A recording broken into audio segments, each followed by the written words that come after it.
नमस्कार प्यारे बच्चों। फिजिक्स के ऑब्जेक्टिव क्वेश्चन के लिए सही गलत के लिए बच्चों के बार बार फ़ोन आ रहे हैं, तो इसलिए हम इसका जो है वीडियो बना करके अपलोड किए दे रहे हैं। तो आप लोग इसको मैच कर लीजिए। अगर हम पेपर की बात करें तो पेपर बहुत इजी भी नहीं था और बहुत टफ भी नहीं था, लेकिन थोड़ा सा घुमा हुआ था। और शुरुआत से ही न्यूमेरिकल्स जो हैं वो देने शुरू कर दिए पेपर में ही। और हम लोग ये जो है ये 346 FY जो है वो हम लोग सेट सॉल्व करने जा रहे हैं। तो देखिए, सबसे पहला जो क्वेश्चन है, एक तार को खींचकर 2 गुना लंबाई का कर दिया जाता है, इसकी प्रतिरोधकता का मान क्या होगा।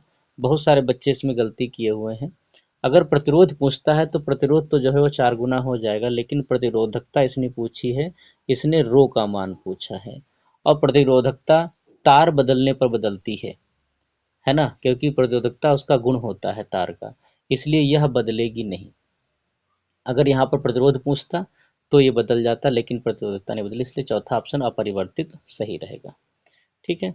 अब देखिए, अगला क्वेश्चन अपना जो है वो है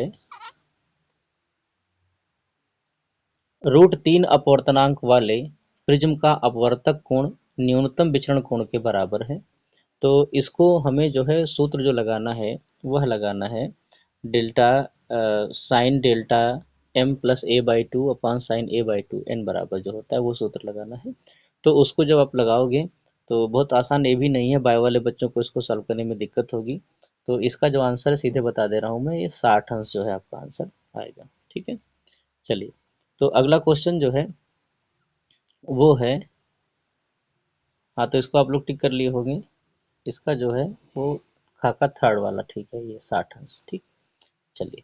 इसके बाद में √LC का मात्रक निकालना है। अगर L और C का मात्रक रख करके निकालोगे आपको टाइम लगेगा। LC कैसे निकालिए, आप जानते हो कि अनुनादी आवृत्ति का सूत्र क्या होता है, 1/2 पाई √LC। ठीक है, और ये क्या है, ये हमारे पास में आवृत्ति है। LC कहाँ लिखा है, नीचे, यानी जो LC का मात्रक होगा वह आवृत्ति के मात्रक का उल्टा होगा। और आवृत्ति का मात्रक जो होता है वो हर्ट्ज होता है।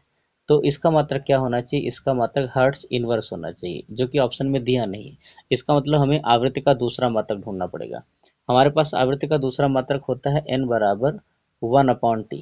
ठीक है, ये आवर्तकाल वाले से सूत्र से रखेंगे तो आवृत्ति का मात्रक हमारे पास में सेकेंड इनवर्स भी होता है। ठीक है, और चूंकि यह आवृत्ति का उल्टा है, इसलिए इसमें जो अपना ऑप्शन सही हो जाएगा वह सेकंड सही हो जाएगा। निश्चिंत होकर के इसको टिक कर लीजिए।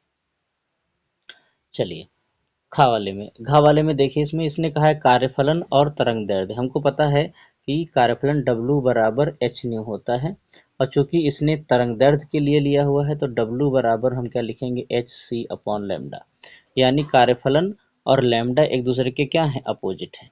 अब देखते हैं, उसने कहा है कि कार्यफलन n गुना कर दिया गया है। अगर कार्यफलन n गुना कर दिया जाएगा तो इसकी जो देहली तरंग दैर्ध्य है वो क्या हो जाएगी, n गुना घट जाएगी। सीधी सी बात है, क्यों घट जाएगी, क्योंकि W बराबर क्या है, HC अपॉन लैम्डा है। ठीक है, तो ये एक दूसरे के क्या है, व्युत्क्रमानुपाती हैं, इसलिए इसमें आंसर सही हो जाएगा थर्ड वाला, लैम्डा नॉट अपॉन m।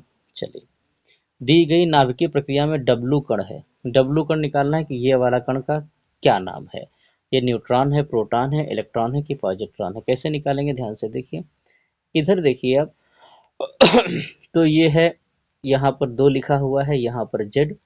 और आप जानते हो कि अभिकारकों का योग जो है उत्पादों के योग के बराबर होता है, तो Z+2, Z प्लस यहाँ पर 2 हो गया, यानी इसके पास में क्या आएगा, इसके पास में 0 आएगा। ठीक, आगे देखिए, ये है 4+A, यहाँ यानी 4+A का मतलब है A+4। ठीक है, और A+4 में से A+3 यहाँ लिखा हुआ है तो बचा 1, यानी यहाँ पर क्या आएगा, 1।